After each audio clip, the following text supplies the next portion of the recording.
Bonjour, c'est Damien. Aujourd'hui, au programme, on va parler de la détection de visage. Alors, comme vous savez, c'est une fonction qui est disponible sur à peu près tous les Fuji. Avec la nouvelle génération, ils ont ajouté la détection des yeux, en plus de pouvoir détecter un visage.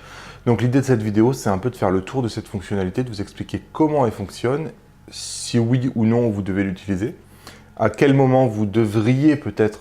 C'est une fonction qui a fait pas mal parler, notamment quand le Sony A9 est sorti. On a vu pas mal de vidéos qui montraient que le Sony A9 avait une détection des visages absolument époustouflante, qui ne lâchait jamais son sujet, etc. Donc il faut, voilà, les Fuji aussi l'ont aussi cette détection de visage. Elle n'est pas si mal que ça. Allez, c'est parti. Alors d'abord, la détection de visage, vous pouvez l'activer directement dans les menus de votre Fuji. Vous avez la possibilité aussi de la mettre sur un des boutons personnalisés. Donc moi par exemple dans ma configuration du X-T20, je la mettais sur ce petit bouton ici à effet. Quand vous appuyez dessus, vous avez la possibilité de choisir entre la détection de visage désactivée, la détection de visage où on cherche juste les visages, où on cherche l'œil gauche ou l'œil droit. Donc la détection de visage, vous allez la retrouver dans le menu de votre Fuji directement. Moi, je vous conseille plutôt de la mettre sur un bouton personnalisé. Vous appuyez sur ce bouton personnalisé, vous avez le choix entre visage oui, yeux non, visage oui, yeux auto, œil droit ou œil gauche ou éteinte. Donc vous avez 4 possibilités de choix. Alors, comment elle marche cette détection de visage ? Cette détection de visage, ça c'est notamment qu'elle est disponible uniquement en AFS. Si vous vous mettez en AFC, le AFC est fait pour le suivi continu. Donc le Fuji notamment propose pas mal de paramétrage pour tout ce qui est tracking de quelque chose qui va bouger. Donc la détection de visage n'est pas faite pour cette application-là. La détection de visage, elle est faite pour être utilisée en AFS. Donc ça, c'est le premier point. Son mode de fonctionnement, c'est tout simplement lorsque vous appuyez à mi-course, donc en AFS, il va aller chercher dans l'image que vous êtes en train de prendre, il va essayer de détecter des visages. Il va mettre tous les visages qu'il détecte dans un carré blanc. Et ensuite, il va détecter quel est le visage qui, a priori, est le plus près de vous et quel est le visage qui est au centre. Et il va utiliser une balance de ces deux poids-là, c'est-à-dire le plus au centre et le plus près, pour dire quel est le visage qui l'intéresse, et ce visage-là va devenir vert. Et c'est sur ce visage-là qu'il va faire le focus. Les autres visages ne seront pas pris en considération. Il va s'appliquer à faire le focus sur le visage qu'il estime le plus important, celui qui est au centre et le plus près. Sachez aussi, alors, la détection de visage va influencer l'autofocus, forcément, puisqu'il va faire le focus sur le visage. Ça, c'est attendu. Mais ce que vous devez savoir aussi, c'est que la détection de visage va influencer la balance des blancs et la mesure de l'image, la mesure de la lumière de l'image. Tout simplement parce que il va influencer la balance des blancs de façon à donner une couleur de la peau la plus naturelle possible. Donc il va aller jusqu'à modifier la balance des blancs pour avoir un ton de peau naturel. Et ensuite, de même, il va influencer la mesure de la lumière, l'exposition de votre image, de façon, encore une fois, à avoir une exposition du personnage que vous êtes en train de photographier qui soit la plus juste possible. Donc c'est quand même un paramètre qui influence grandement votre photo puisque ça modifie votre focus, votre balance des blancs et votre mesure de la lumière, l'exposition. Donc vous voyez, c'est quand même un choix qui est très très important sur votre photo.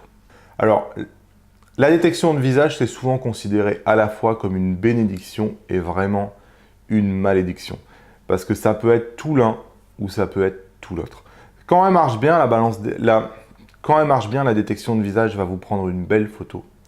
Puisque non seulement vous allez avoir le focus au bon endroit, mais en plus vous allez avoir une exposition qui va être juste, une balance des blancs corrigée pour avoir des tons de peau, etc.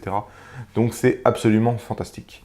A l'inverse, si la détection de visage échoue, c'est la catastrophe puisque non seulement vous avez une mise au point qui est fausse, vous avez aussi une exposition qui est fausse et une balance des blancs qui est fausse. Bref, vous avez absolument tout faux et votre photo est direct bonne à jeter, elle est irrécupérable. De plus, il suffit d'être un peu de profil, un peu trop de profil, j'ai envie de dire, pour que la détection de visage échoue. Il suffit que votre sujet porte des lunettes ou des choses comme ça, et ça fait échouer l'algorithme et votre photo est ratée. Donc c'est ni tout blanc ni tout noir. C'est fait à utiliser quand votre sujet ne bouge pas beaucoup, ça c'est important.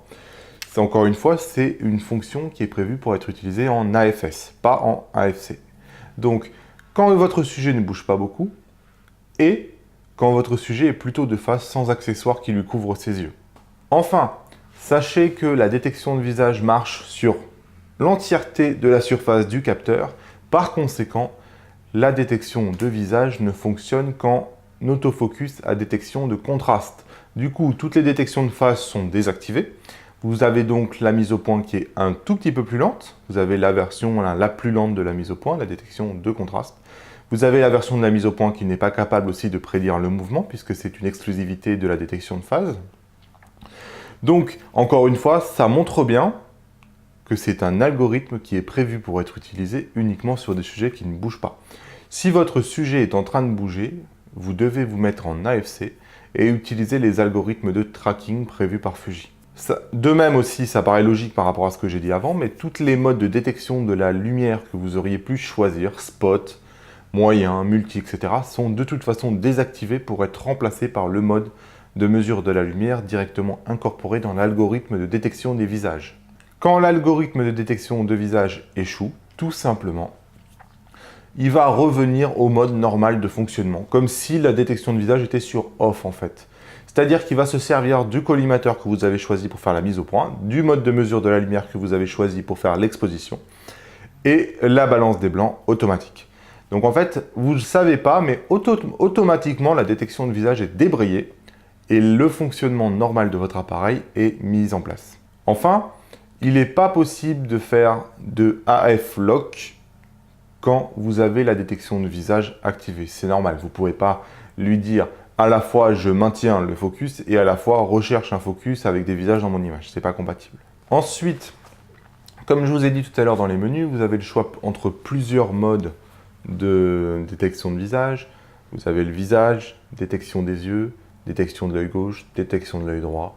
Moi, grosso modo, en général, je mets détection des yeux. Visage, oui. Yeux, oui. Je ne choisis pas spécialement l'œil droit ou l'œil gauche, je trouve que c'est un peu compliqué.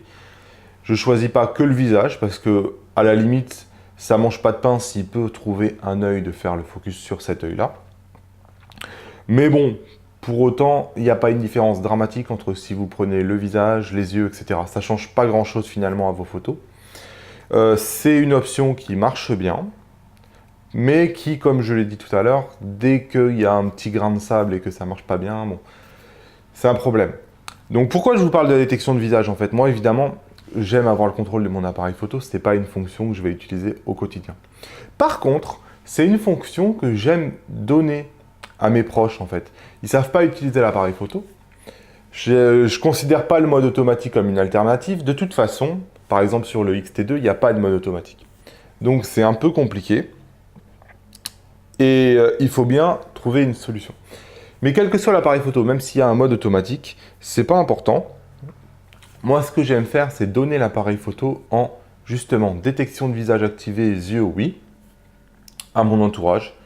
Et en fait, je sais qu'il y a un algorithme plus intelligent que celui du mode automatique. Donc évidemment, je sais que c'est quand on veut faire des portraits, des choses comme ça, pas du paysage.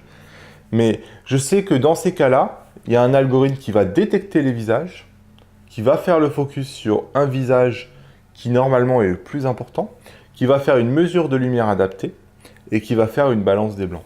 Donc c'est presque mon mode automatique à moi en fait. Moi j'aime donner cet appareil photo-là en détection de visage à des proches qui ne connaissent pas la photo et qui veulent juste prendre la photo. Et je sais que l'algorithme du Fuji va essayer de faire du bon boulot. Alors que le mode automatique va faire un peu n'importe quoi, il va essayer de prévoir le type de photo, etc. Je trouve que les résultats ne sont pas très bons, alors que les résultats en détection de visage sont largement meilleurs. Voilà ce que j'avais à vous dire sur la détection de visage. Je pense que c'est une des fonctions qui a de l'avenir. On voit que le Sony A9, encore une fois, a mis la barre encore un peu plus haut sur la détection de visage. Et le jour où la détection de visage sera absolument parfaite, on n'aura plus vraiment de raison de la désactiver puisque le collimateur sera toujours au bon endroit sur un portrait. Mais on n'y est pas encore, et de plus, je pense qu'il faudrait que la détection de visage puisse marcher avec la détection de face, des choses comme ça. Mais ça sera peut-être pour une nouvelle génération. Voilà, si cette vidéo vous a appris quelque chose, lâchez-moi un pouce levé vers le haut. Si vous avez des questions ou des commentaires, ça se passe en dessous de la vidéo, je vous réponds. Si vous débarquez sur la chaîne, écoutez, abonnez-vous pour ne pas manquer de prochaines vidéos où vous pouvez apprendre des choses. Donc cliquez sur mon visage, cliquez sur la cloche juste en bas pour être prévenu des nouvelles vidéos. Comme ça, tous les matins, vous savez de quoi je parle. Et vous pouvez venir la voir ou non. Sinon, moi je vous dis à demain dans la prochaine. Vous êtes maintenant libre de vous abonner en cliquant sur mon visage. Je vous mets 2 vidéos qui pourraient vous intéresser ainsi que le site internet sur lequel vous pouvez cliquer pour rejoindre le club privé.